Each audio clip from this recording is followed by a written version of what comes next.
आहट भूतिए जंगल की कहानी। हिस्सा अव्वल तारुफ।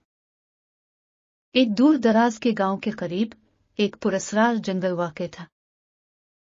गांव के लोग इस जंगल के बारे में खौफनाक कहानियां सुनाते थे। कहा जाता था कि रात के वक्त इस जंगल में भूत और जिन्नात का बसेरा होता है। हिस्सा दुवम आयशा का जंगल में दाखिला। आयशा एक बहादुर और तजस्सुस से भरपूर लड़की थी।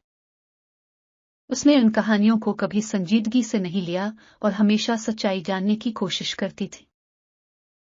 एक दिन आयशा ने अपने दोस्तों के साथ जंगल की हकीकत जानने का फैसला किया। हिस्सा सिवम जंगल का पहला मंजर। दोस्तों ने इसे रोका और जंगल के खतरात के बारे में बताया, मगर आयशा ने किसी की बात नहीं मानी। वो अपने दोस्तों के साथ जंगल की तरफ रवाना हो गई। जंगल के दाखिले पर ही हवा में एक अजीब सी सर्दी और सन्नाटा महसूस हुआ। हिस्सा चहारुम पुरस्कार आवाजें। जंगल के अंदर जाते ही उन्हें अजीब और गरीब आवाजें सुनाई देने लगी। दरख्तों की शाखें हवा में झूल रही थीं और पत्तों की सरसराहट में एक खौफनाक तासुर था। अचानक आयशा को लगा कि किसी ने इसके नाम से पुकारा है। हिस्सा पंजुम दोस्तों का खौफ।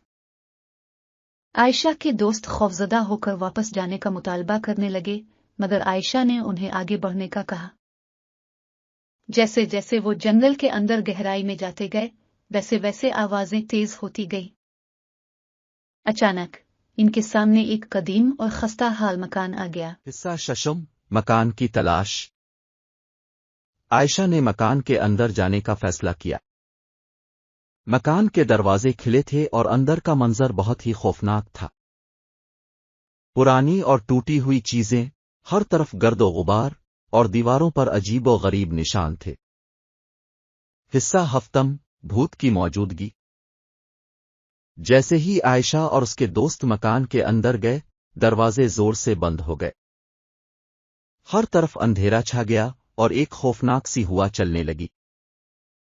अचानक उनके सामने एक सफेद पोश भूत नमूदार हुआ। हिस्सा हश्तम भूत की कहानी। भूत ने उनसे कहा, ये जंगल और ये मकान मेरे हैं।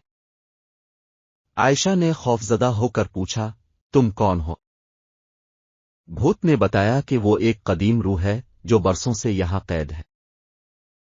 हिस्सा नहुम भूत की कैद। भूत ने अपनी कहानी सुनाई कि किस तरह उसे एक जादूगर ने इस जंगल में कैद कर दिया था। तब से वो यहां भटक रहा है और हर रात लोगों को डराता है ताकि कोई उसे आजाद कर सके। आयशा ने भूत से पूछा, हम तुम्हें कैसे आजाद कर सकते हैं? हिस्सा दहुम रिहाई का रास्ता। भूत ने कहा कि उसे आजाद करने के लिए एक खास मंत्र पढ़ना होगा जो कि एक कदीम किताब में लिखा है। आयशा और उसके दोस्तों ने भूत की मदद करने का फैसला किया और उस किताब की तलाश शुरू की। वो मकान के मुख्तलिफ कमरों में तलाश करते रहे।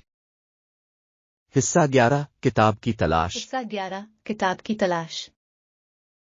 आखिरकार एक पुराने और बंद कमरे में उन्हें वो किताब मिली जिसमें मंत्र लिखा हुआ था। आयशा ने किताब को खोला और मंत्र को बुलंद आवाज में पढ़ना शुरू किया। मंत्र पढ़ते ही भूत की रूह ने एक जोरदार चीख मारी। हिस्सा 12 भूत की रिहाई। भूत की रूह आहिस्ता आहिस्ता तहलील होने लगी और उसने आयशा और उसके दोस्तों का शुक्रिया अदा किया।